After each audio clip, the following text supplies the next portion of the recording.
So let's look a little more at constructor functions and why they look the way they do. So I've got here a little bit of JavaScript that sets up an object literal. Right? We've seen object literals. They're basically just collections of property names and the property values.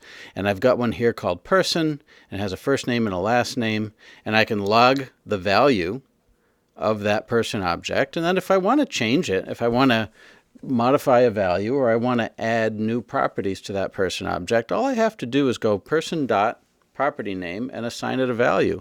So you can see here that just by doing person.profession gets bounty hunter, I have now created a new property on the person object, right? So it's simple assignment by property name, and this is something that we've seen before. Now think about if I created a constructor function in a similar way.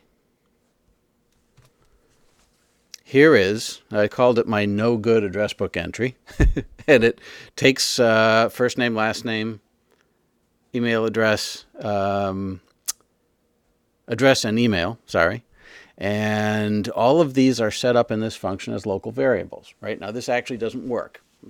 I should start by saying this is bad code and it doesn't do what we intend it to do, but I want to explain why.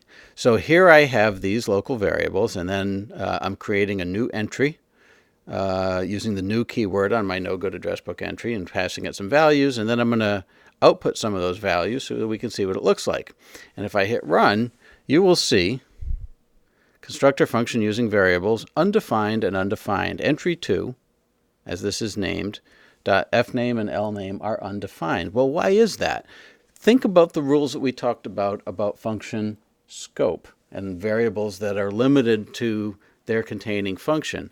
These variables inside this constructor function are scoped to within the function, which is what we would expect to make these variables unavailable. They don't even exist outside the context of this function. By the time we get out here, we call the new keyword and we create these, they're not available to us. So function scope works the way we expect. But this is why, let me do another paste here.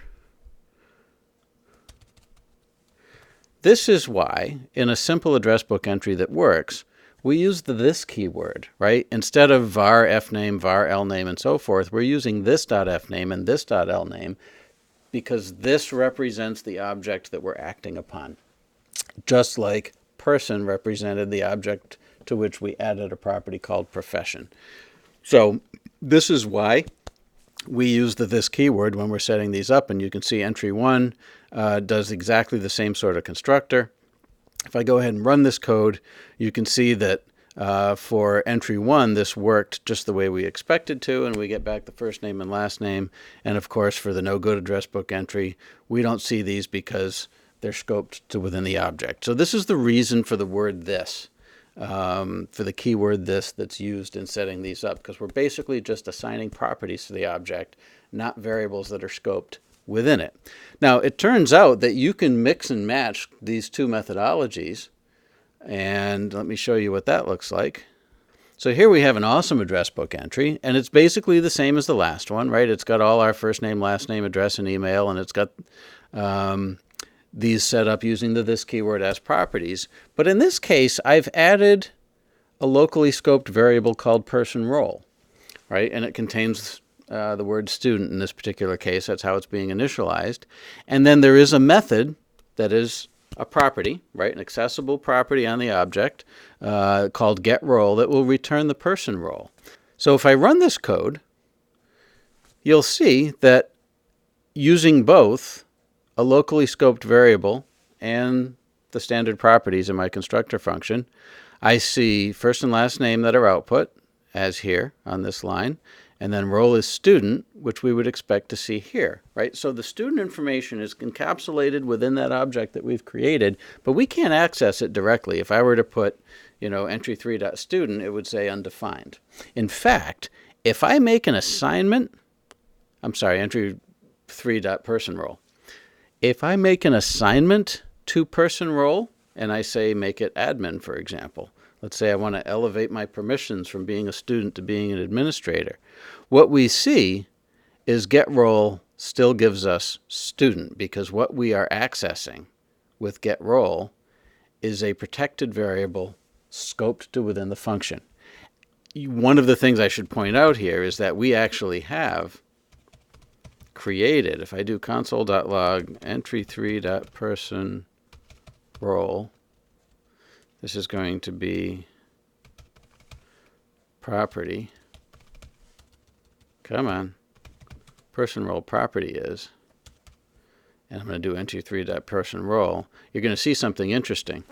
Oops, let me clear the console and run it again. Here's our output.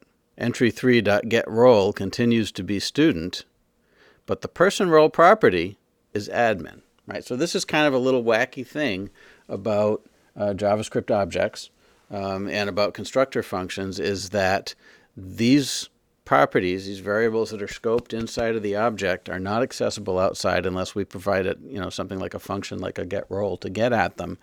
You can try to modify them using properties, but what you're really doing is just creating another property with the same, you're creating a property that has the same name, and it doesn't actually affect the data itself or the functions that you have that rely on it.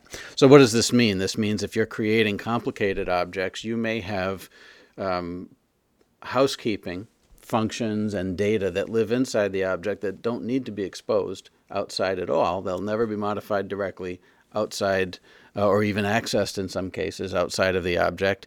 And it's okay to use function scope to encapsulate those by simply declaring them as variables. Things that are properties that you want to be able to get at from the outside, and in this case, this includes things like first name, last name, address, those sorts of, the reason this thing exists is so the information that it can provide to the applications that use it, those things would be set up as properties with the this keyword. So of course, now that I have this entry3 type object, this awesome address book entry, I could actually create, any number of these. I could also create an entry 4 and an entry 5, and these are all of the same type. And of course, I initialize them with different data, but I have a way to quickly create new objects of the same type over and over again. And we'll see examples of that very soon too.